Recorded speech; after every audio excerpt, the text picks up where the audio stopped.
Assalamualaikum, selamat menonton kepada peminat-peminat PVC TV pada malam ini. InsyaAllah kita akan bersiaran secara langsung dan anda jangan bergerak kerana kami akan bercakap, berbincang tentang isu-isu politik semasa. Tajuk yang kita berikan pada malam ini kena-mengena dengan situasi politik negara, sepak terjang politik Malaysia. Dan yang bercakap dengan saya dan berbincang dengan saya malam ini pun memang handal dan selalu menyepak dan menerajang pelbagai isu. Terima kasih kepada Datuk Zahrin yang sudi bersama. Terima kasih, Tok. Terima kasih, sama-sama. Bus jaket lah, Wak. Terima kasih juga kerana jemput. Oh, berjaket okey. Tak banyak panjang, jadi tak bodyguard lah. Tak banyak orang boleh pakai. Oh. Baik, kepada anda yang bersama kami, sila like, share dan subscribe apa yang kami sajikan kepada anda, insya-Allah. Kerana kalau kita lihat sejak mutakhir ini tidak menentu. Walaupun keadaan cuaca di negara kita memanjang kemarau, tapi ada ketika-ketikanya hujan. Begitu juga dengan soal politik negara. Ada kalanya agak sejuk, kembali panas, sejuk kembali dan saya rasa lepas ini kembali panas semula. Apatah lagi kita menantikan saat persidangan Dewan Rakyat yang akan berlangsung pada 2 November ini, insya-Allah. Kita mengharapkan apa yang kami sajikan ini memberikan sedikit sebanyak buah pandangan kepada anda. Baik. Saya antara peminat Tegar tu. Oh, terima kasih. Kalau live saya akan tengok kerana ia menepati cita rasa. Cuma satu tu, sebelum kita pergi jauh. Sang Kelembai ni. Apa sebenarnya Sang Kelembai? Sang Kelembai ni satu mitos, cerita. Dan dia satu haiwan di dalam hutan. Kebiasaannya Sang Kelembai ini dia tidak perlu diganggu lah. Tapi kalau dia diganggu atau dia marah, maka dia akan menyumpah lah. Ada yang jadi batu, jadi kayu. Kan? Dia tak boleh gigit dia tak gigit. Dia mitos. Jadi kalau dia tumpah, jadi batu lah. Jadi banyak orang boleh tengok Sang Kelembai ni, jangan menyakitkan hati dia, ataupun dia akan marah ada benda yang tak tepat dalam hutan itu. Umpamanya banyak merosakkan hutan, tempat habitat dia akan mengamuk. Jadi orang mereka yang terlibat tu dia akan tumpah lah. Termasuklah binatang-binatang liar yang lain ke, kalau bergaduh ke apa ke, dia tak peduli lah. Dia tak peduli lah. Maknanya dia ada satu kelebihan dia. Dia bukan menyumpah tu macam yang anda tahu dia menyumpah orang maki hamun. Tidak. Dia sumpah ya. Dia kata dalam makmur ni banyak sangat merosakkan sungai. Sumpah lah kau jadi batu. Jadi batu lah. Jadi sungai tu cantik lah. Sungai tu tak tercemar lah. So itu yang ditafsirkan dalam nama yang Datuk pakai tu. Jadi Sang Kelembai di dalam segi saya, perspektif, dunia ni mesti baik. Politik ini mesti baik. Jadi kita akan marahlah dengan orang, tidaklah dapat menyumpah. Tapi kita menzahirkan marah itu yang kadang-kala ada orang kata semua benda yang kamu tulis tak betul, kamu seorang yang betul. Bukan maksud begitu dia. Datuk Dahlan. Jadi yang tak ditegur, yang tak disebut tu betul lah. Yang kita tegur tu memang yang tidak betul. Soal isu rasuah, penyalahgunaan kuasa, tidak musyawarah dalam keputusan parti, banyak merugikan rakyat. Kemudian rakyat kekal dengan masyarakat tertindas kerana kita tak buat sesuatu kan. Jadi kita zahirkan di dalam Facebook, bercakap dalam talk show, ataupun saya sebagai live macam contoh. Kita tengok orang hantar. Saya ni seorang yang orang hantar maklumat. Semua macam-macam ada. Saya tapis lah. Kan? Jadi kalau maklumat tu saya expose lah kan ke media sosial untuk dapat diketahui apa yang sebenarnya berlaku. Contohnya kat Tawau tu ada Taman Semarak. Orang nak beli barang tak boleh. Saudara mara nak hantar barang tak boleh. Jadi kita zahirkan lah supaya pemerhatian itu, supaya rakyat dapat pemimpin kerajaan dapat bertindak. Pagi tadi saya tengok 7am pergi hantar bekalan. Tak ada pula dalam itu barang-barang makanan. Yang ada emas, alat-alat PPE dan sebagainya. Itu pun bagus juga lah. Sekurang-kurangnya boleh membantu rakyat. Sebenarnya saya nak tahu juga siapa sebenarnya Datuk Zahrin ni dalam politik tanah air. Oh, saya dalam politik ni saya minat. Saya masuk politik dalam usia muda. Sebab saya duduk kawasan Setinggan. Jadi saya terlibat mula dalam gerakan belia di Batu Lapan Jalan Kelang Lama. Di situlah saya bertapak dalam politik. Walaupun masa itu saya office boy dan berlaku peristiwa 13 Mei. Nasionalis saya terhadap orang Melayu tinggi. Jadi saya terlibat dalam gerakan belia pada awalnya.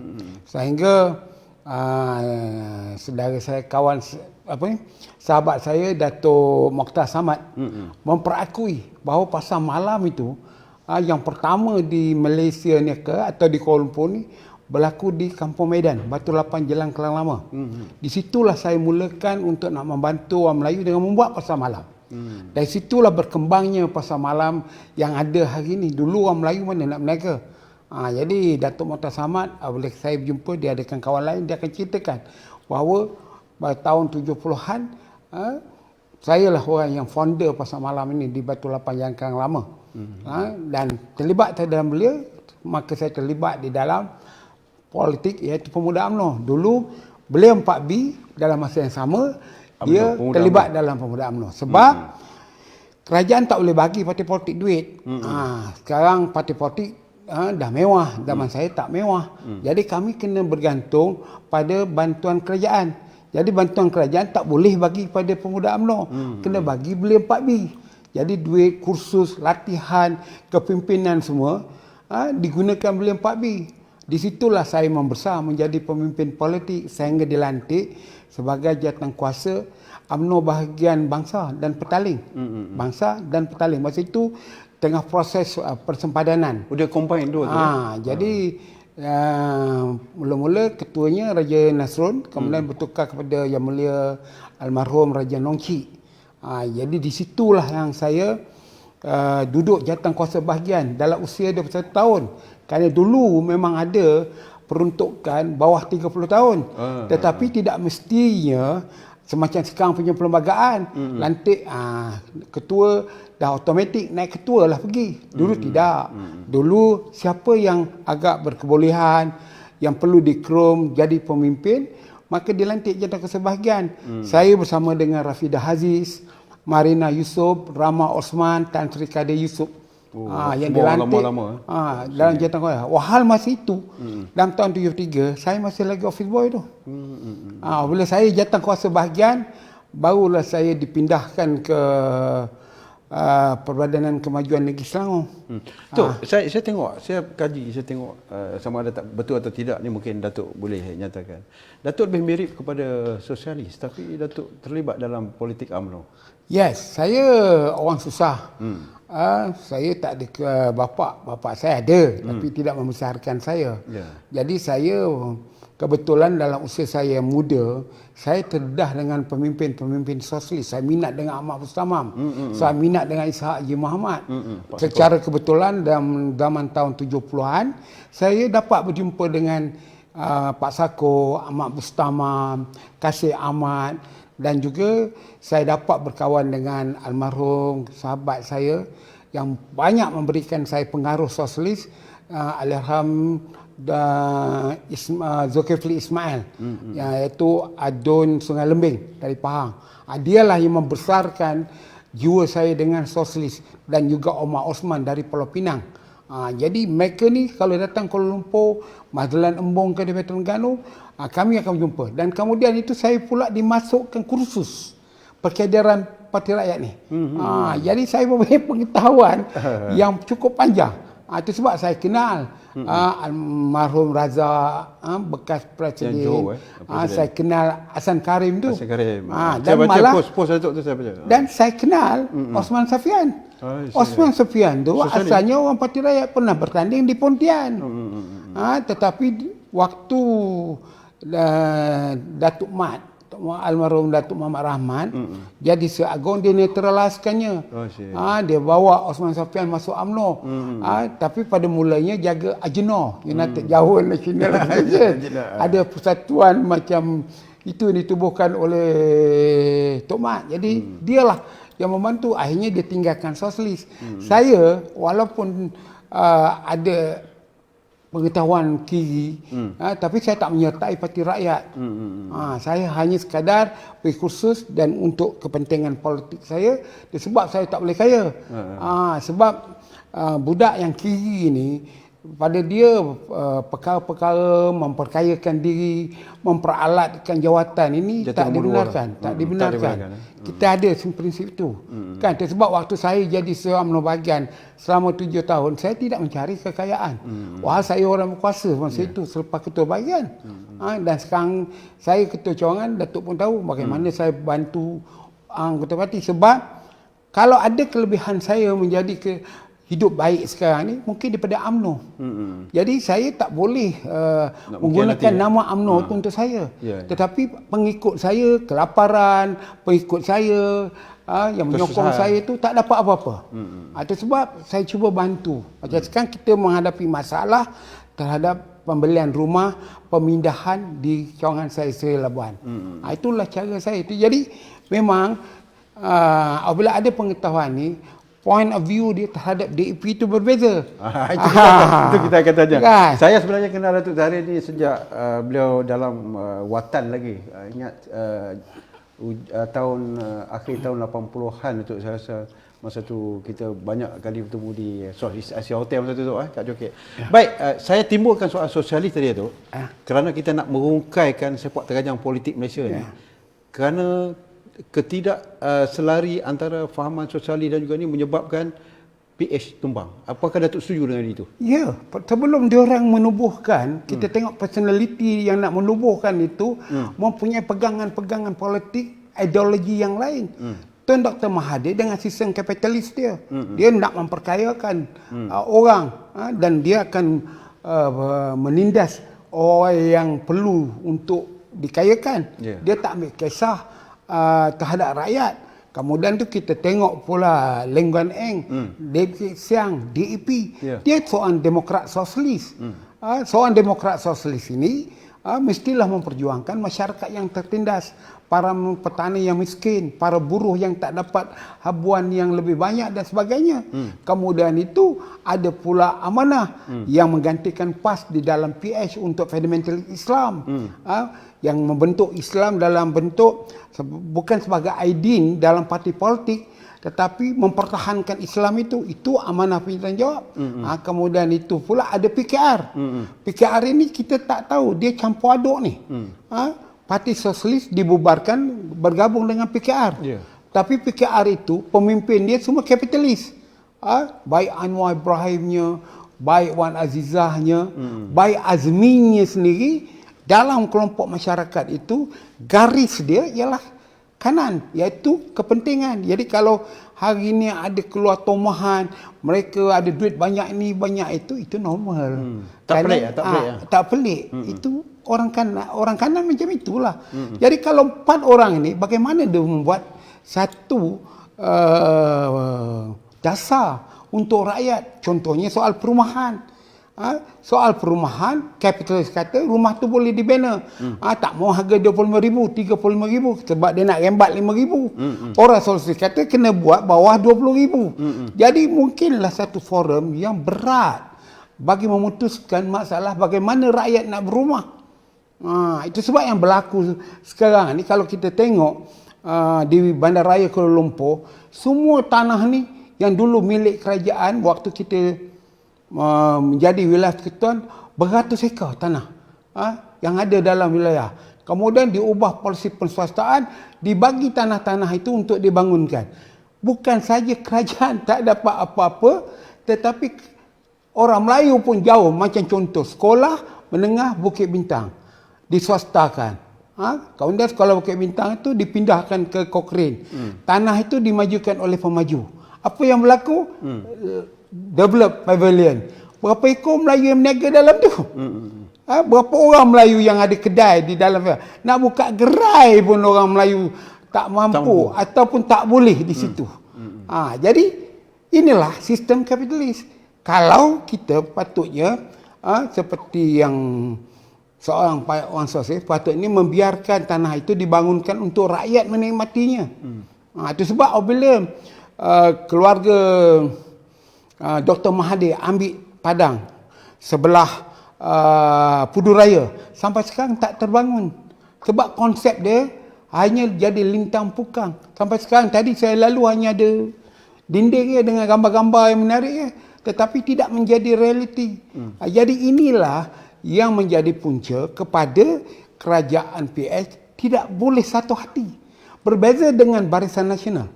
Barisan Nasional Tun Razak dah jelaskan pada tahun 71.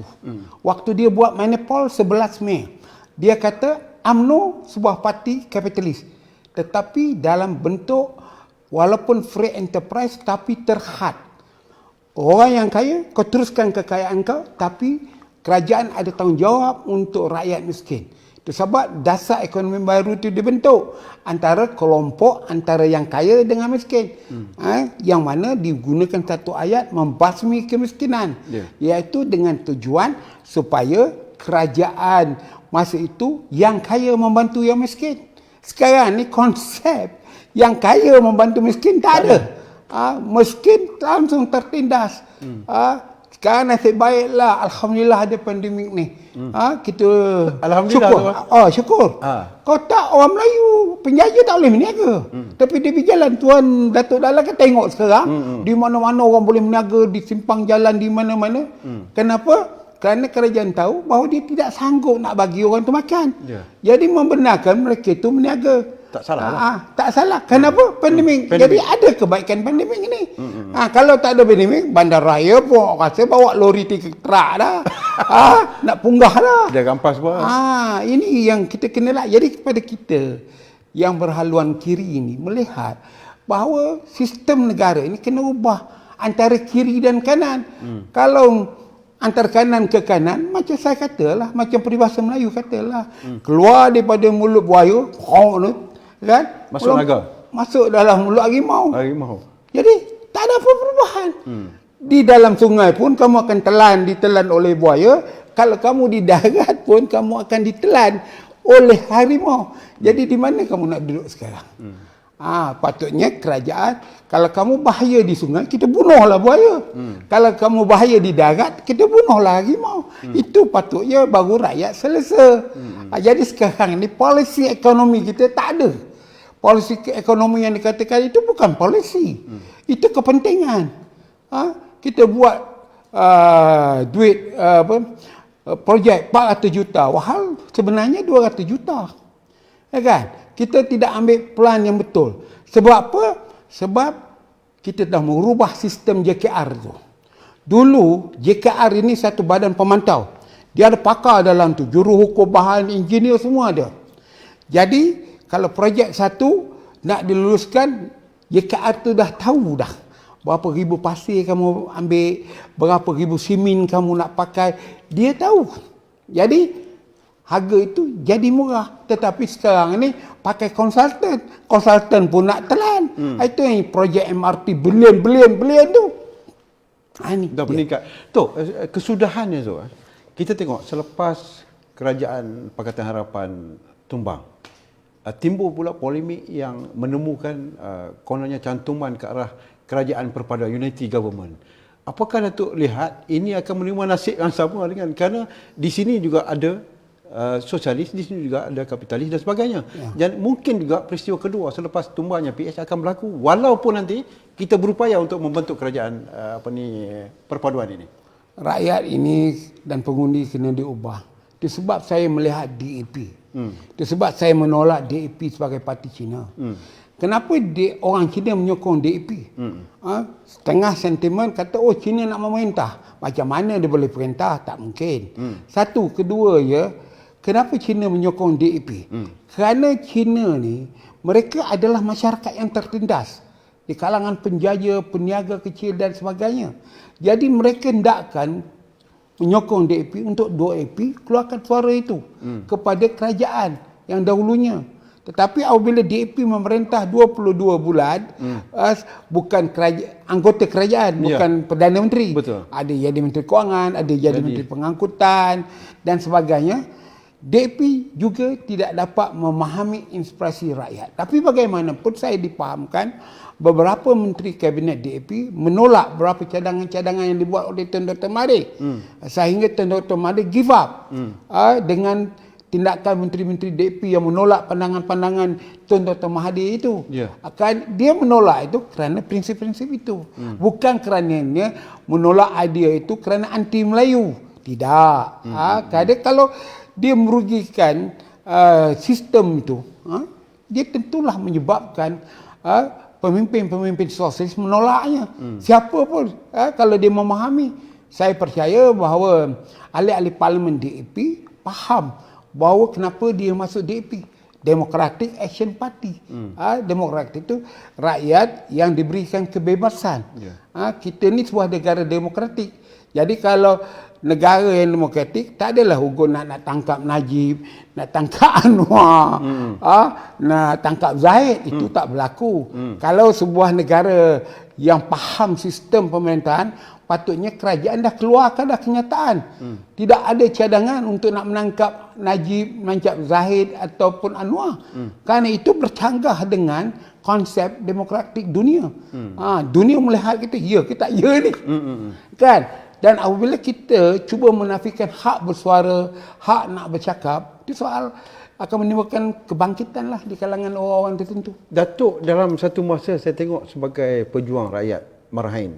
Itu tak boleh nafikan kerana saya juga follow apa bentuk tindakan dan juga perkara-perkara yang Datuk lakukan di cawangan, di bahagian Datuk umpamanya.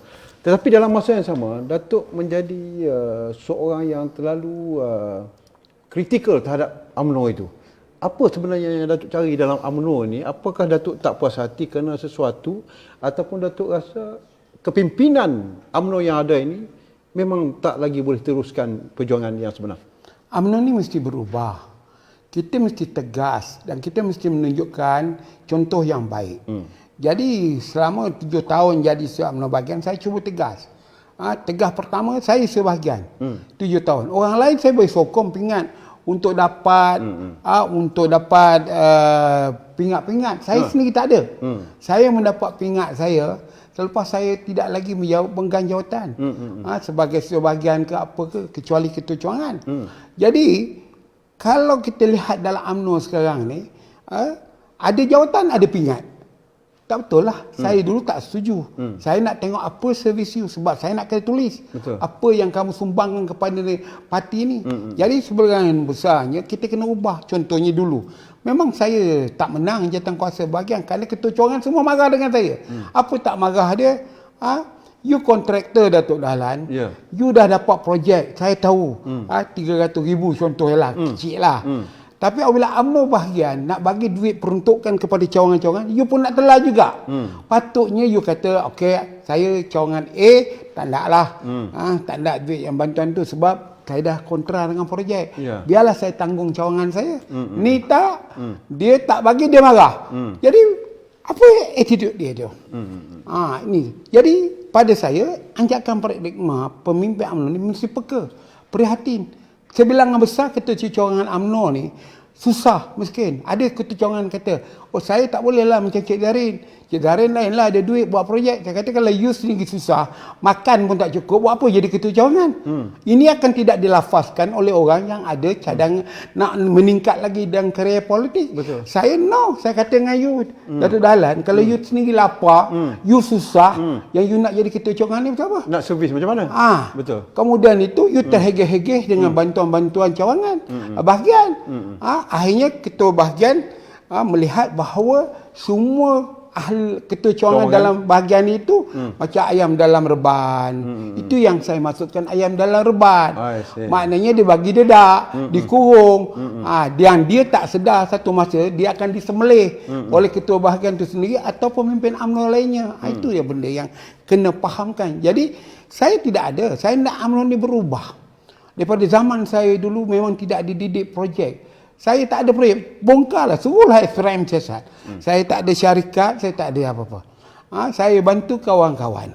Saya bantu tolong. Ada kadang-kadang dah dapat, projek, dia kata dari Cik Zarin ni dah, projek yang you recommend dekat bandaraya tu sebenarnya bukan you yang surat you yang dulu, I guna orang lain. Itu sebab saya tak pernah tolong. Itu dah biasa dah tu. Saya yang pergi bercakap dengan orang tu, tolonglah dia ni berjuang untuk parti. Kononnya kalau esok dah dapat, bukan untuk diri saya, nak bantu cawangan saya ke, nak bantu UMNO.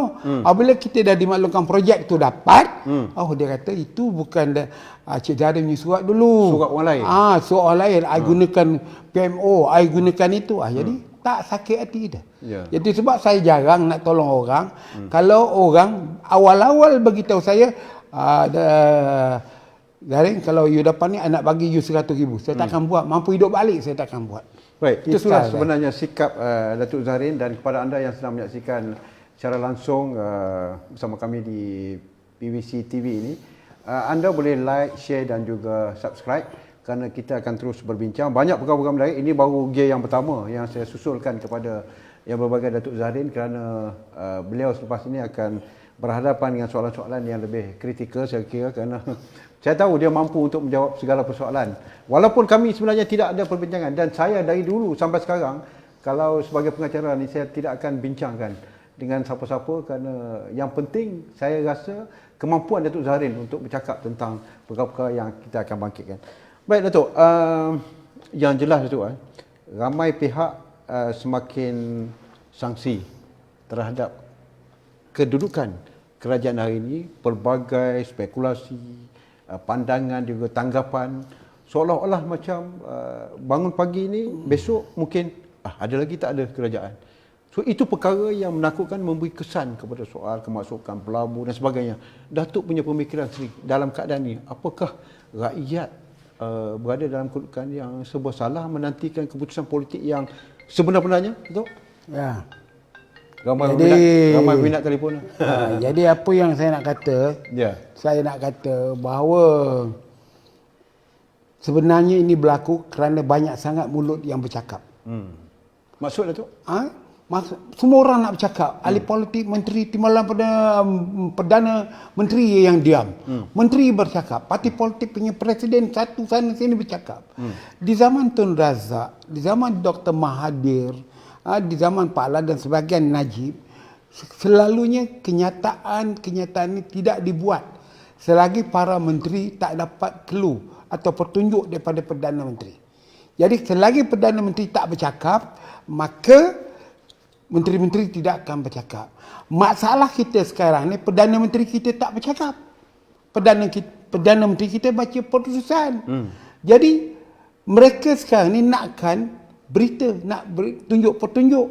Jadi siapa yang mereka nak dengar sekarang ni untuk mendapat clue? Sebab Perdana Menteri kita dah senyap, takut nak bercakap. Jadi apabila tak bercakap, semua orang bercakap. Menteri-menteri ini cakap, asal dia ada jawatan presiden, dia akan bercakap. Ada asal jawatan Setiausaha Agong, dia bercakap. Ada jawatan naib presiden, dia bercakap. Ada jawatan timbalan presiden, dia bercakap. Jadi apabila bercakap itu menimbulkan berbagai-bagai implikasi politik. Maka pemerhati-pemerhati politik dalam dua negeri melihat bahawa pemimpin politik ini tidak boleh dikontrol, dikawal oleh Perdana Menteri. Datuk, saya nampak Datuk begitu kritikal terhadap Tan Sri Muhyiddin Yassin. Kerana dari segi setiap malam Datuk live, cara Datuk menulis, seolah-olah Datuk suka Tan Sri Muhyiddin letak jawatan sebagai Perdana Menteri. Kalau dia gagal, seperti saya kata tadi, banyak diam yang bergantung dengan pembantu dia yang saya selalu panggil macam gemuk, sepotik botak dia. Jadi untuk apa? Kerajaan ini wujud, kerajaan ini memerintah. Selaku Perdana Menteri, walaupun sekarang zaman pandemik, dia boleh membuat sidang media. Dia boleh membuat kenyataan bersuara terhadap isu-isu ni. Jadi kita lihat sekarang ni, sama ada dia boneka kepada pembantu dia atau dia tak tahu apa peranan dia yang sebenar dalam kerajaan ini. Sebab kerajaan ini bukan kerajaan Perikatan Nasional. Datuk kata dia gagal. Apa yang dia gagal tu? Gagal ini pertama sekali menutup mulut ahli-ahli politik tadi.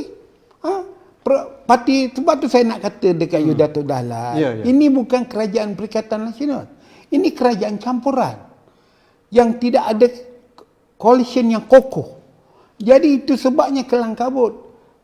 Jadi apabila kamu mewujudkan satu perikatan nasional, tetapi parti yang mempunyai 51 suara, iaitu Barisan Nasional, kamu tak pujuk untuk menyertai perikatan nasional. Jadi kerajaan campuran Barisan Nasional dengan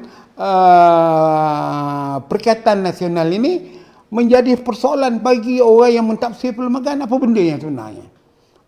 Jadi mencurigai, tak ikhlas antara satu sama lain.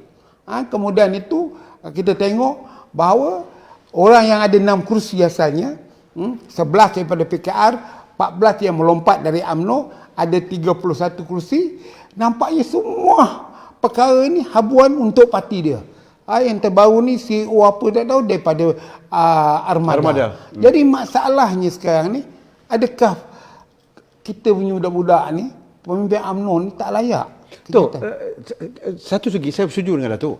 Dan satu segi lagi, mungkin kerana kedudukan UMNO yang membuat keputusan yang tidak konsisten ni menjadikan perkara ini berlaku. Apakah Datuk rasa institusi kepresidenan ini agak lemah UMNO sekarang berbanding dulu? UMNO tidak lemah, UMNO kuat. Kalau UMNO lemah, kita tak menang banyak pilihan raya kecil. Itu menunjukkan UMNO ni kuat. Malah di Sabah pun kita melebihi daripada Bersatu 14.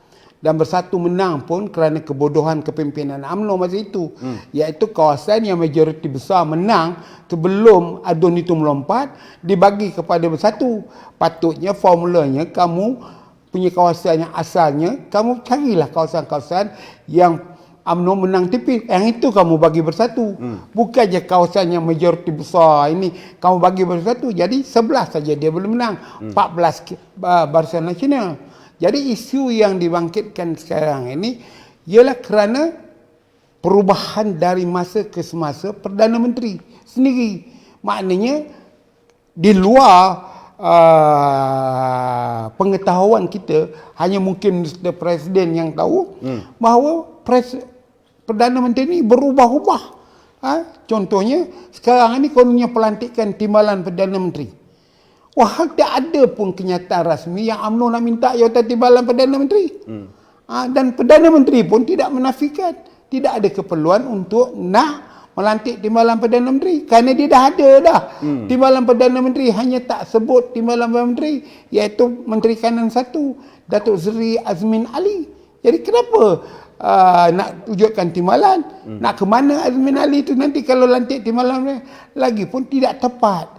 Presiden Perdana Menteri daripada parti PPM, timbalan Perdana Menteri dari UMNO. Kalaulah, ini andaian, berlakulah Tan Sri Muhyiddin meninggal dunia, mengejut. Konvensinya timbalan Perdana Menteri bagi angkat sumpah. Soalnya bolehkah mereka itu menerima? Jadi itu sebabnya kita tak boleh menggunakan perkataan ini prerogatif Perdana Menteri. No. Ini mesti dipersetujui oleh komponen kerajaan campuran ini dan juga para menteri kabinet. Aku janji kalau Muhyiddin kata okey, saya nak lantik Dalan Makmur timbalan Perdana Menteri. Contoh, ni ada 37 menteri. Yorang semua saya nak janji setuju. Maknanya kalaulah Muhyiddin Yassin ni meninggal dunia dalam jawatan dia, automatik menteri kabinet akan sokong you.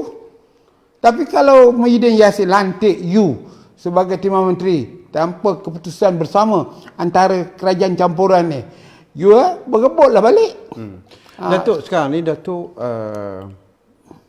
seperti yang saya katakan ni, Datuk kritikal dengan Tan Sri Muhyiddin. Datuk kritikal terhadap Datuk Seri Syamsuddin Tun Hussein. Dan sejak mutakhir ini saya nampak Datuk juga agak renggang dengan Datuk Seri Zahid Hamidi, kerana Datuk mengeluarkan kenyataan bahawa menarik balik sokongan kepada Presiden kerana perlantikan Datuk Seri Syamsuddin sebagai Bendahari Agung Barisan Nasional. Datuk jangan jawab sekarang, kerana mungkin selepas ini kita akan berbincang dengan Datuk Zahid, tak lambat Datuk Seri, kerana banyak perkara-perkara yang akan kita cuba ketengahkan, kerana Saya yakin anda bersama kami di PVC TV ini dan Datuk Zahrin bersedia selepas ini kita bagi ruang ke dia minum air sekejap. Kita berehat seketika, kembali selepas ini, jangan ke mana-mana kerana kita akan terus berbicara mengenai sepak terajang politik Malaysia. Jumpa lagi selepas ini.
Terima kasih kepada anda yang masih bersama. Bagi ruang saya minum kejap. Baik, Datuk. Tadi saya tinggal Datuk dengan soalan yang kalau Datuk nak marah pun tak apalah soalan tu. Memang tak saya marah. Tak marah yalah Datuk selalu kritik tiga orang ni dan terakhir ni nampak Datuk dengan Datuk Zahid macam ada masalah selepas pelantikan Datuk Seri Hishamuddin. Ya, mestilah ada masalah. Sebab kenapakah Datuk Seri Zahid tak sedar perbuatan Hishamuddin ini? Lari pada medan perang, tak bertanding. Kemudian itu semua orang tahu dalam komuniti UMNO ini bahawa Hishamuddin ni yang pelarikan 14 orang MP. Ada yang antaranya tak mau lagi, ada lagi dalam UMNO. Jadi dibagikan peranan sebagai bendahari. Dan kemudian ini Hishamuddin ini cacat sekarang. Walaupun dia tidak dituduh di mahkamah ataupun oleh SPRM soal persenjataan 6 bilion, pembekalan helikopter 300 juta yang tak dijawab dan dia tidak membersihkan diri dia. Patutnya dibersihkan diri dia itu. Jadi pada persepsi saya, kemungkinan untuk nak menghalalkan dia tidak diambil tindakan jadi kami dari 6 bilion bayangkanlah kalau 1% dia berapa sudah, yang 300 juta tu 1% berapa. Jadi takkanlah Barisan Nasional hendak dibiayai dengan wang-wang yang tak betul ini. Kan? Dan tentulah parti pembangkang akan menggunakan hujah bahawa tengok bendahari UMNO, bendahari Barisan Nasional Hishamuddin Hussein yang terlibat di dalam pembekalan kapal perang yang 6 bilion tak dibekalkan lagi, terlibat dengan 300 juta helikopter yang tak dibekalkan lagi. Kemungkinan duit-duit itu yang dia nak gunakan Adakah pelantikan Hishamuddin ini sebagai satu idea atau cara untuk nak menghalalkan ataupun pengubahan wang Arab? Itu sebab saya marah. Kerana dia tidak bersih dalam identiti dia ini. Datuk marah kepada Hishamuddin. Kenapa Datuk nak marah juga kepada Datuk Seri Zahid Hamidi? Kerana Datuk Seri Zahid melantik dia. Patut Datuk Seri Zahid memandang jauh akan kesan impaknya kepada di kalangan ahli-ahli politik, khasnya pada pembangkang, untuk menggunakan isu ini. Dan adakah untuk menghalalkan, walau sebenarnya saya rasa tidak, untuk nak lantik Muhyiddin Timbalan Perdana Menteri, untuk kompromi bahawa selepas Najib tak boleh dilepaskan rasuah, kemudian itu Zahid pula pun menghadapi kes, didapati bersalah. Dari itu untuk UMNO ini terus bergerak bagi pada Hishamuddin, dan kemudian itu 2 tahun akan datang Hishamuddin bertanding Timbalan Perdana Menteri seperti yang saya Timbalan Presiden UMNO. Seperti yang saya kata tadi, kalau kononnya kalau Hishamuddin jadi Timbalan Perdana Menteri, anggota kabinet dan juga ahli parlimen 1111 ni menyokong. Jadi kenapakah kita nak korbankan maruah UMNO, nak korbankan perjuangan UMNO dengan meletakkan Hishamuddin kerana kita nakkan jawatan? Pedulilah. Ini yang saya bagi kata Ahmad Nes punya membangkitkan marah ni. Datuk berapa kali kena pecat? 2 kali. So kemungkinan nak masuk 3 kali kerana Datuk dah tawarkan diri untuk dia sedia dipecat. Ya, saya tidak ada bermasalah demi prinsip saya. Kalau saya nak dipecat di dalam UMNO, maknanya hebatlah saya. Dan saya tidak akan menyokong parti-parti lain. Kalau saya dipecat pun saya tetap menyokong UMNO. Kenapa Datuk tak pilih DAP? Sebab Datuk lebih sesuai dengan sosialis. Ya, tetapi dalam jangka usia saya ni, agaknya lambat dah. Kalau saya dipecat 5 tahun dulu ke, zaman saya membuat satu komen di Jakarta tu, yang agak lucah sikit kepada Najib, waktu tu saya dipecat, mungkin masa itu saya dah masuk dalam DAP. Sekarang saya dah berusia 68 betul dah lah, lagi 2 tahun 70. Warga emas cukup emas dah. Dah jadi emas 10 lah sekarang ni. Baik Tok, yang kita tengok kemunculan secara tiba-tiba yang Berhormat Mulia Tengku Razali Hamzah yang dikaitkan dengan apabila ada berlaku perpecahan tim dalam UMNO itu, menampakkan bahawa Kuli lebih serasi kepada tim Tun Dr. Mahathir Mohamad. Itu yang dibicarakan oleh umum sekarang ni. Datuk tengok apa sebenarnya perkembangan yang berlaku? Saya melihat peranan Tengku Razali ini merupakan all-timer untuk pembaikan negara ini. Dia cuba melakukan sesuatu yang baik untuk rakyat tidak sengsara dengan permainan mereka yang berkuasa. Jadi kalau rakyat sekarang ini dalam kacau bilau melihatkan terlalu banyaknya yang bercakap di kalangan pimpinan UMNO, Tengku Razali memainkan peranan untuk menseimbangkan sekarang keadaan itu dengan sikap Muhyiddin yang kerakusan kuasa dia amat sangat terserlah. Patutnya dah tiba masanya. Perkara ini bukan dimulakan oleh Dr. Mahathir, bukan dimulakan oleh Tengku Razali, tapi dimulakan oleh Muhyiddin sendiri. Berdasarkan dengan masalah tahap kesihatan Muhyiddin, dia tidak berapa lama lagi lah, dia tak akan dapat mencapai usia 95 tahun seperti Tun Dr. Mahathir, tak sampai. Jadi dialah patut inisiatif. Kalau kononnya dia nak mengatakan dia sayang kepada bangsa Melayu, dia cinta kepada bangsa Melayu, dia tak mahu bangsa Melayu ini akan menjadi mangsa politik, dialah yang mulakan. Dan saya rasa kalau dia mulakan, berunding dengan Dr. Mahathir, berunding dengan Tengku Razali, all-timer yang dia berada di zaman itu, dia di antara yang masih wujud berada. Dan kemudian panggil Najib di luar hierarki itu, berunding. Kerana Zahid di bawah tahun 80, Najib tahun 76, Tengku Razali tahun 69, Mahathir tahun 64. Jadi maknanya kelompok yang tua dan muda ini mesti mempunyai satu pemikiran paradigmanya.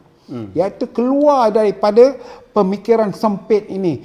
Yang mana seperti saya pernah kata, di suatu masa dulu, apa pun perundingan Melayu tak akan selesai. Tak akan kesampaian antara Tengku Razali dengan Dr. Mahathir. Tengku Razali bawa 10 perkara, Dr. Mahathir bawa 10 perkara. Berundinglah diorang, membincanglah. Tengku Razali setuju 9 perkara saja. Dr. Mahathir pun percaya bersetuju 9 perkara yang dibawa oleh Tengku Razali. Itu apa yang satu perkara yang tak ada keputusan itu? Ya. Apa dia? Tak tahu tu. Sekarang ni Tengku Razali bawa 10 perkara. Bagi kepada Dr. Mahathir. Dr. Mahathir setuju 9 perkara. Dr. Mahathir bawa kepada Tengku Razali 10 perkara. Tengku Razali setuju 9 perkara. Satu perkara belum lagi dapat diputuskan. Itu apa? Apa tu? Siapa nak jadi Perdana Menteri?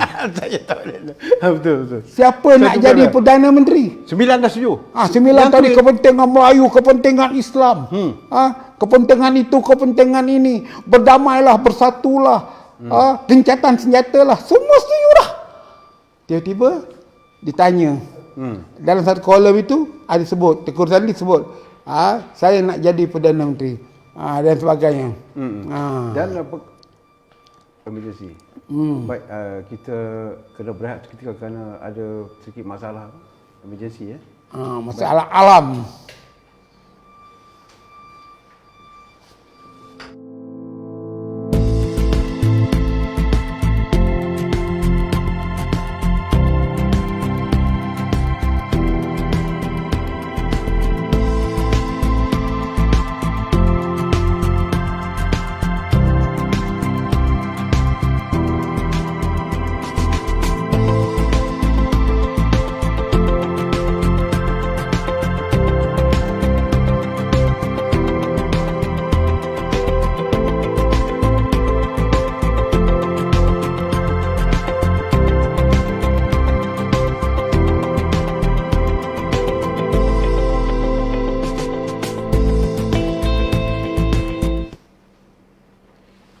Terima kasih. Sekejap yang kita atasi masalah. Terima kasih kepada kru yang bertindak cepat kerana ada sikit masalah. Datuk Sari okey ke Datuk? Okey. Kata lagi pun. Baik, teruskan bersama kami, share, like dan juga subscribe. Kerana kita bersiaran di Facebook Datuk Sari pun kita ada, di Facebook saya pun ada. Perkara yang kita bincang ini memang untuk kepentingan rakyat secara sejagat. Baik Tok, tadi kita sebut tentang kuli. Kuli muncul dengan Tun Mahathir, Zahid dengan permasalahan macam mana nak penuhi jawatan Timbalan Perdana Menteri. Kat mana duduknya Datuk Seri Anwar pula sekarang ni Datuk? Datuk Seri Anwar pun dia dah bagi satu isyarat. Dia punya isyarat tu dah dia bagi. Iaitu dia nak berunding juga. Tapi berselindung di bawah bajet. Patutnya Muhyiddin kena respon untuk dapat ada pertemuan antara Muhyiddin dan juga Anwar Ibrahim dengan alasan untuk bajet. Dengar dulu pemikiran dia. Jadi kalau perbincangan itu membentuk satu keputusan atau solution yang mana beberapa perkara yang dibawa oleh PKR itu diterima, tentulah pada 6 hari bulan tak timbul isu nak ditolak atau tidak disokong bajet ini. Tetapi apabila isyarat itu ataupun penawaran itu diignorkan, tak ambil tahu, maka masih lagi bergolaklah politik ini. Jadi pada saya tiba masanya untuk pemimpin-pemimpin utama ni, Mahathir, Tengku Razali, Anwar, Muhyiddin, Zahid, malah Haji Hadi Awang pun dikumpulkan balik untuk berbincang bagaimana untuk nak mengelakkan politik yang berubah-ubah ni yang menyebabkan rakyat menderita. Saya bila Datuk sebut Haji Hadi, Datuk Seri Hadi Awang, saya nak sentuh juga tentang bulan madu UMNO dan PAS ini. Nampak seolah sampai ke penghujung. Minum dulu tu. Saya nampak seolah macam dah nak berakhir bulan madu ni ke atau macam mana tu? Mufakat nasional ini adalah pertunangan, tapi belum menikah. Bukan risik lagi tu kan? Bukan risik. Minang dah. Sudah meminang lah. Sudah minang, okey. Dah dibagi cincin dah. Tapi belum menikah. Ijab kabul belum ada. Dia. Dari itu masalah UMNO sekarang ni berlaku pula andaian yang berlaku sekarang ni, iaitu adanya kelompok yang dikenali sebagai C5. C. Yang kita tahu C4. C4. Kalau masa kes Ni Montoya C5. tu kan. Ini C5. C5. Jadi katanya C5 ini ada melibatkan orang PAS di dalam itu dengan satu grand design untuk membunuh UMNO. Sebab kalau kita tengok daripada kenyataan-kenyataan PAS, tidak ada yang menyebut bahawa dia tidak ada hasrat, minat untuk terlibat dalam satu grand design untuk menghancurkan UMNO. Sebaliknya asyik sibuk mempertahankan Perdana Menteri, menyokong Perdana Menteri. Dari itu di kalangan ahli-ahli parti khasnya UMNO rasa tersinggung lah dengan kelompok C5 ini. Saya dengar Grand Design ni untuk ingatlah masa zaman Tan Sri Sanusi Junid dulu je. Masa tu Datuk Seri Cahidan semua kan. Tapi kali kedua C5 ni kita lihat seolah-olah macam Datuk sebutkan tadi ada Grand Design baru. Jadi nak matikan UMNO dari sudut yang macam mana tu? Saya rasa tak mungkin sebab ada caranya. Mereka berkuasa, ada caranya. Pertama dari segi undang-undang lah. ROS sebagai contoh. Sekarang dah bulan November. Nak masuk November. Tidak berapa lama lagi bulan 12. Jadi masalahnya UMNO di peringkat bahagian tidak bersidang. Kemudian itu Perhimpunan Agung kemungkinan tak boleh diadakan kerana melanggar peraturan. Mesti sebulan daripada UMNO bahagian. Jadi dengan itu telah melanggar ROS. Jadi kalau ROS mengambil tindakan membatalkan sokoskan UMNO ni, UMNO tak boleh terjawab. Kerana kita tahu, faham bahawa sejak dulu, sejak Tun Dr. Mahathir dalam Kerajaan Pakatan Harapan, mereka dah ada sifai mereka sendiri untuk menghancur. Malah saya duk baca tadi bahawa Dr. Mahathir sendiri pun pernah memberitahu Zahid supaya bubarkan UMNO ni. Dalam satu kenyataan rasmi Tun Dr. Mahathir. Jadi kesinambungannya sekarang ni dibuat oleh Muhyiddin. Itu yang orang kata bahawa kerajaan Muhyiddin ini masih lagi di bawah bayangan Tun Dr. Mahathir. Hanya satu lakonan sindiwara aja, seolah Mahathir tak nak Muhyiddin ini, kan? Tetapi di dalamnya itu mereka setengah berunding, mungkin melalui WhatsApp ke, melalui Telegram ke, hubungan walkie-talkie ke, bagi kita tahu, kita pun tak tahu. Jadi apa yang dilihat sekarang bahawa C5 ini adalah orang yang menyerang UMNO. Kalau kita tengok cara-cara yang dilakukan, nampak sama ada dalam media sosial dan sebagainya, nampak bahawa ke arah itu. Datuk, Kuli dilantik sebagai pengurusi lembaga Jemaah Nasihat UMNO. Tapi dia telah memberikan beberapa nasihat sebelum ini, tapi satu pun tak dipatuhi oleh UMNO. Termasuklah soal menyarankan agar menteri UMNO ini menarik diri keluar daripada kabinet. Dia punya isunya sekarang ialah Tengku Razali sebagai penasihat. Kita kena tanya, sebagai pengurusi lembaga penasihat, siapa ahli lembaga penasihatnya pula? Saya pun tak tahu siapa ahli lembaga penasihat dia. Dan benda itu dibuat di luar konteks mana. Dari segi perlembagaan UMNO tak ada.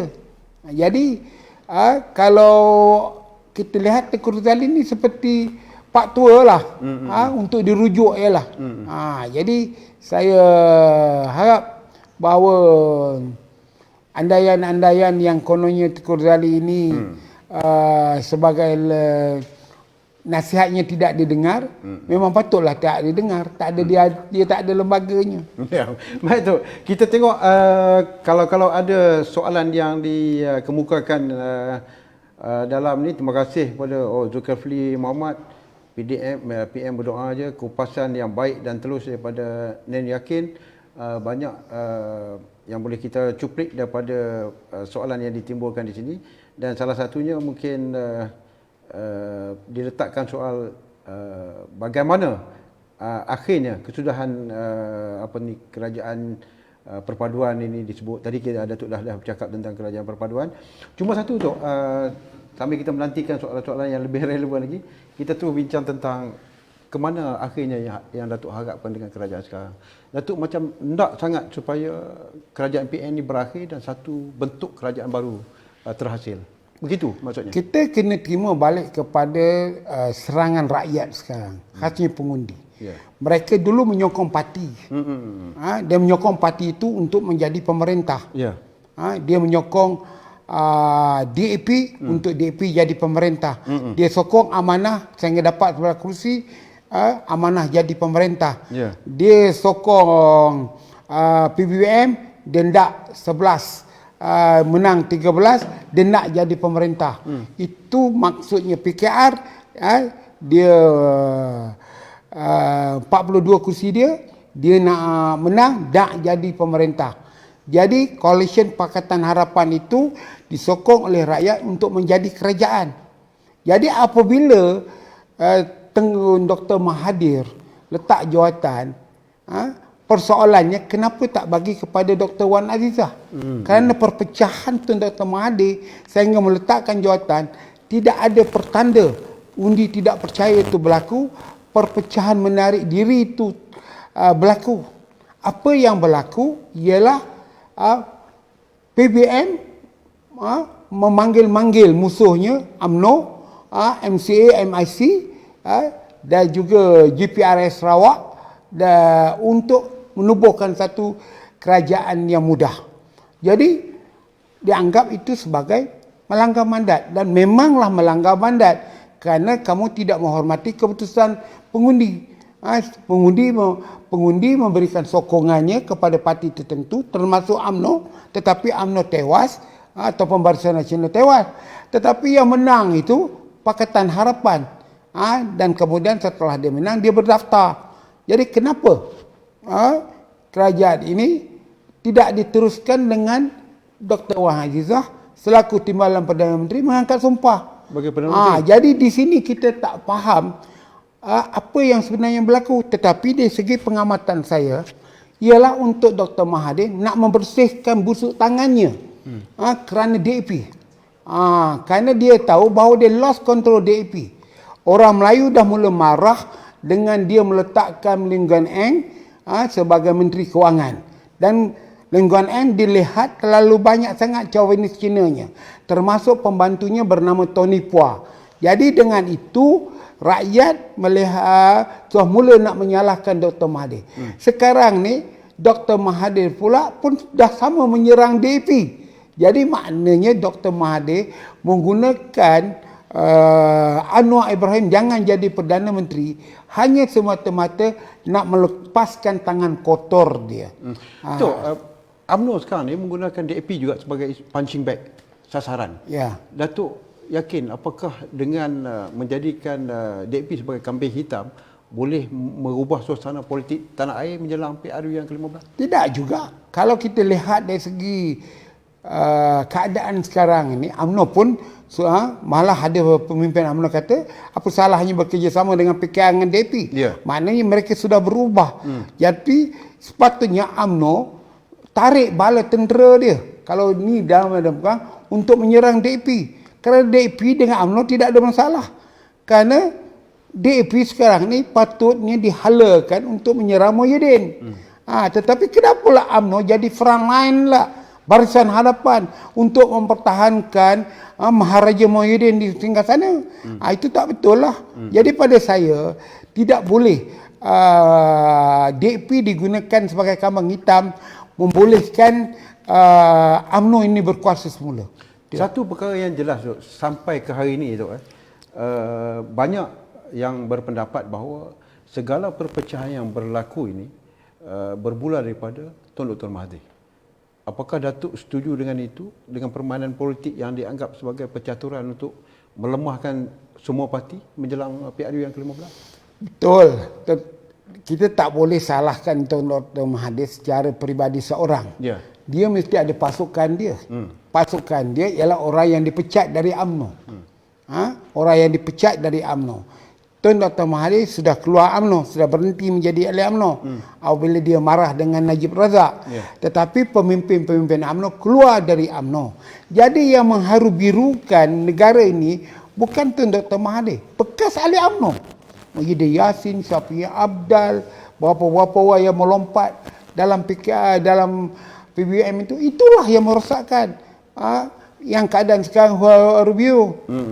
Pejuang ni Datuk, kalau kita nampak parti baru ni akan memberi kesan kepada politik negara tu. Dia beri kesan kepada Parti Bersatu. Ya.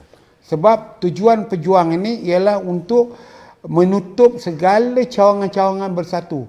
Dan sebenarnya bersatu memang tak ada orang dah sekarang. Bersatu tak ada cawangan dah bagian sebab semuanya dah pergi ke pejuang. Jadi yang ada sekarang ni ialah Majlis Kerja Tertinggi ialah dengan bahagiannya ada 5 orang, 10 orang sana orang sini. Jadi idea Dr. Mahathir ialah dia nak menutup pribumi ini supaya jangan ada di dalam catatan sejarah bahawa parti pribumi Butera ini sebenarnya hanya menjadi alat kepada DAP. Dia punya endingnya di situ. Apakah Datuk rasa Tun Mahathir masih lagi ada hati dengan UMNO?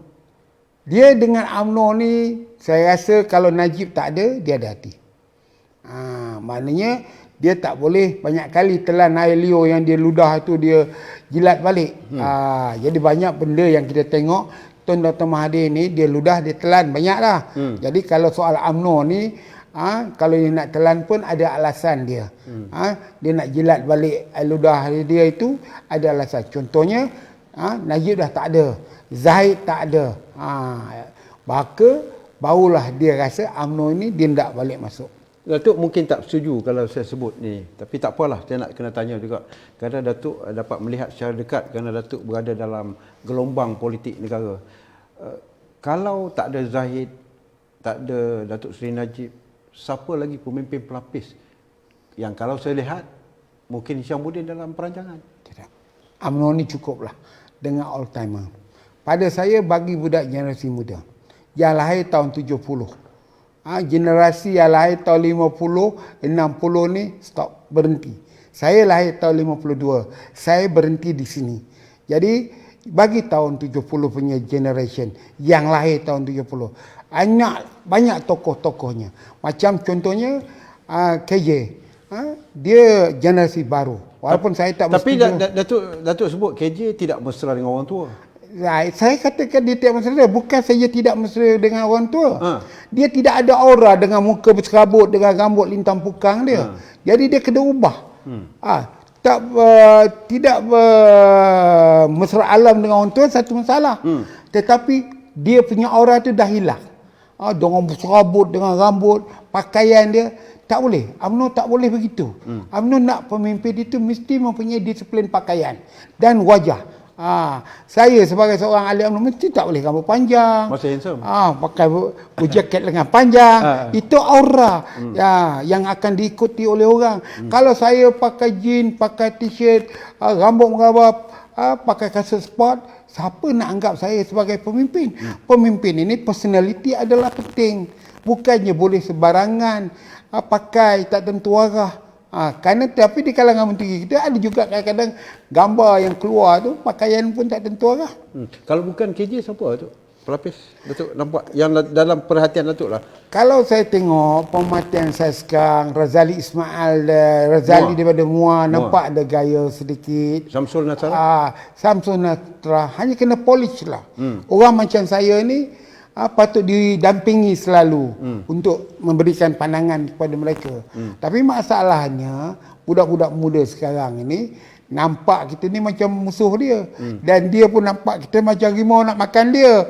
Jadi dia pun tak nak rapat dengan kita, kita pun tak nak ambil kisah pun. Itu saja. Yang jelas Datuk, kita lihat dari segi persefahaman, nampaknya UMNO sebelum dengan UMNO sekarang jauh berbeza Datuk. Jadi inilah cabaran-cabaran yang dilihat akan terpaksa ditempuhi oleh kalangan pemimpin atasan. Cuma satu tu, jika kita tidak menaruh perhatian kepada ataupun memberi perhatian kepada kerajaan campuran seperti yang dicadangkan, adakah alternatif lain dalam keadaan politik yang tak stabil ni dengan parti-parti yang bukan dominasi lagi tu, nak perintah Malaysia ni macam mana? Itu sebab saya dah cadangkan. Bulan November, Disember ni teruskan gencatan senjata. Habis saja Dewan Negara tamat, Dewan Rakyat. kita Dewan Negara Ya, ya. tamat, kita perang. Maknanya mesti diadakan pilihan raya segera. Walaupun dalam keadaan pandemik sekarang. Pandemik jangan digunakan sebagai kata Alasan. kebal. Bukan alasan, kata kebal. Kata kebal. Untuk nak menyelamatkan diri. Biasa orang kata kebal ni dia masuk dalam tu untuk selamat diri. Jadi apa yang kita patut buat, bahawa hanya kalau kita ada belah kasihan, ada perasaan simpati dengan ahli parlimen, ahli Dewan Negeri ni, lepaskanlah pada bulan 5 atau bulan 6, selepas mereka berkhidmat 36 bulan untuk mendapat sedikit pension. Kalau mereka rakyat semua marah, tak boleh tertahan lagi, terpaksalah mereka semua terpaksa menanggunglah kerugian mereka kerana tidak sampai ke 36 bulan itu. Tok, selepas Datuk keluarkan statement kata Datuk nak tarik balik sokongan kepada Zahid Hamidi, Datuk Seri Zahid Hamidi, adakah Datuk berusaha untuk berjumpa, memberikan buah pandangan Datuk terhadap isu yang kritikal dalam UMNO? Saya rasa Zahid Hamidi tak perlu dijumpai. Dia banyak pembantu.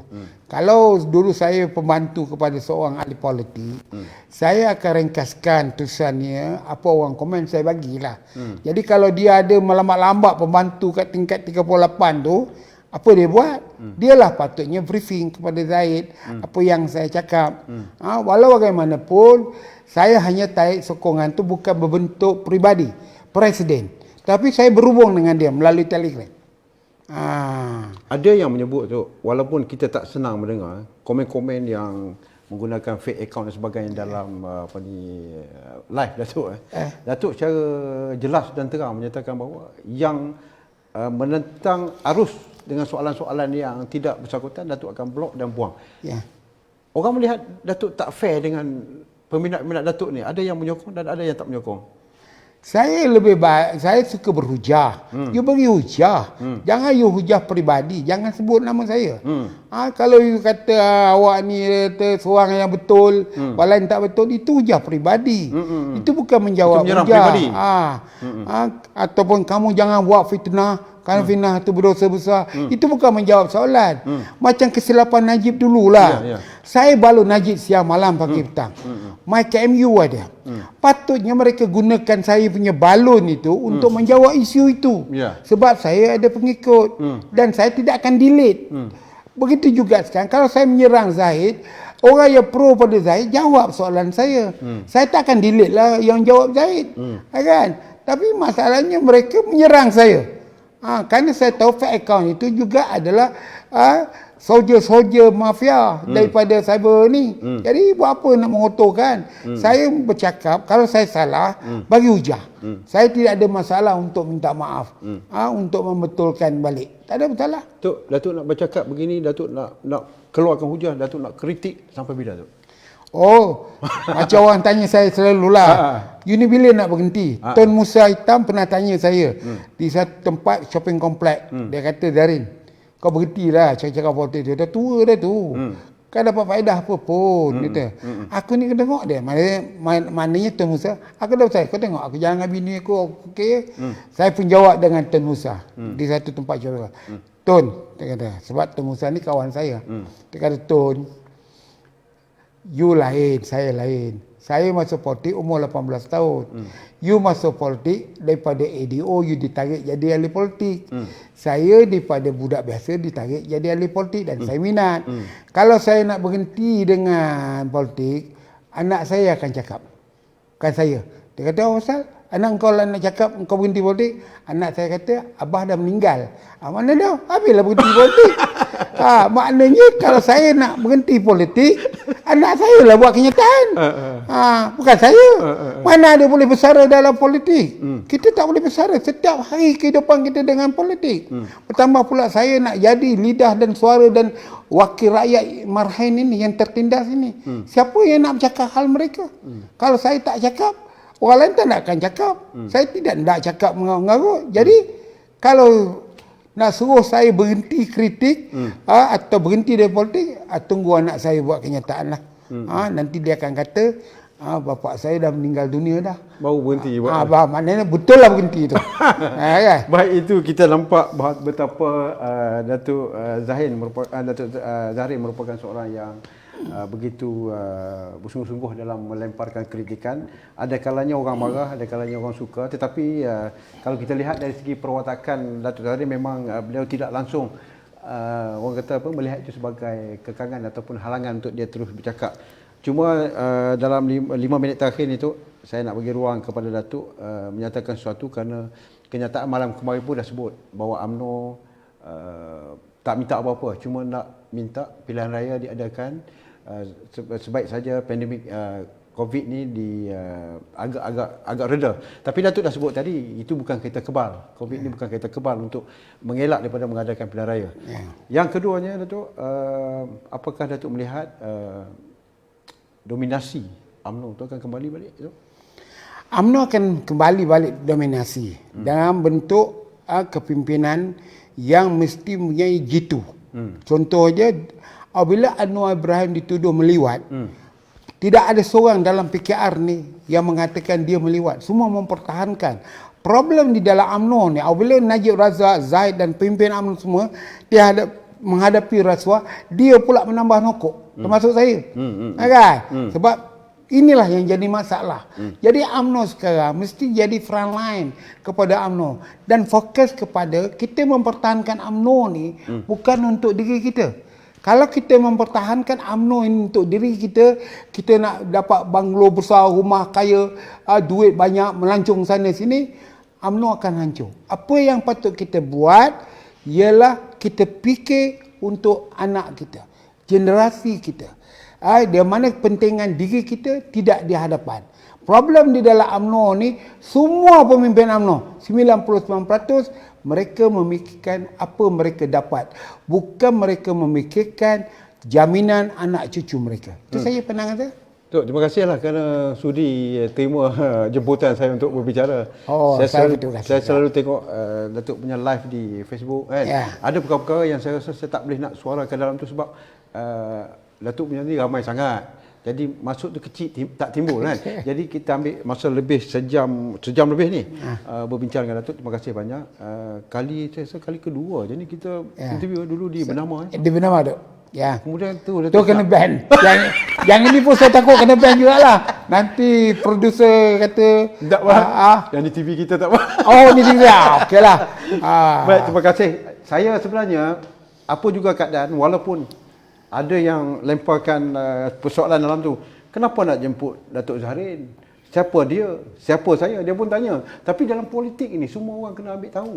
Sama ada dia Datuk Zahrin ke, Dahlan kan, atau siapa saja, Ahmad ke, Abu kan, semua politik negara kita kena ambil tahu. Kerana mengambil peduli dalam soal politik negara ini adalah satu tanggungjawab kita. Kerana tanpa politik yang kukuh, negara kita tidak akan menjadi aman dan damai. Jadi terima kasih kepada yang bersama kami. Jangan lupa like, share dan subscribe kerana kita harap PVC TV ini akan terus menjadi ruang kepada anda untuk kita bicara tanpa bias. Kerana itulah saya sembang dengan Datuk Zahrin sebelum live tadi. Datuk kritik apa saja tanpa bias. Saya bagi ruang pada Datuk kerana saya tahu dalam minda itu banyak perkara-perkara yang dia nak keluarkan. Tok, kalau kita panggil kali kedua tak apa boleh? Boleh. Jadi terima kasih Datuk. Terima kasih dan insya-Allah kita jumpa dalam masa. Semoga kita berada dalam keadaan sejahtera selalu. Assalamualaikum warahmatullahi wabarakatuh. Terima kasih.